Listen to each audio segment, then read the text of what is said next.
გამარჯობა, Reopen Mediis ეთერში გთავაზობთ ყოველკვირეულ ქართულენოვან გამოშვებას. ჩვენი მთავარი მიზანია დროულად და სანდოდ მოგაწოდოთ ინფორმაცია სომხეთში და მის ირგვლივ მიმდინარე პროცესებზე, გაგაცნოთ რეგიონში განვითარებული ახალი მოვლენები და მათი მნიშვნელობა.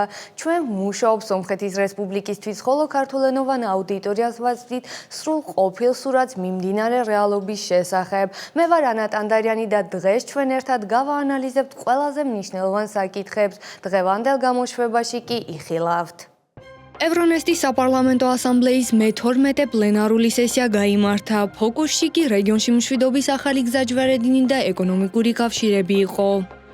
პაშინიანი პარიზში მშვიდობის ფორუმზე მონაწილეობა მიიღო. განხილული თემები კი სამხრეთ კავკასიის მშვიდობის ახალი ეპოქა იყო.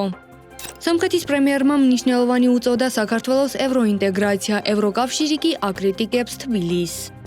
სომხეთის ხელისუფლებისა და ეკლესიის დაპირისპირება ახალ ეტაპზე გადის. ეს და სხვა მნიშვნელოვანი სიახლეები Reopen Mediis ქართულენოვან YouTube არხზე ნახავთ. დარჩით ჩვენთან და აუცილებლად გამოიწერეთ ჩვენი არხი.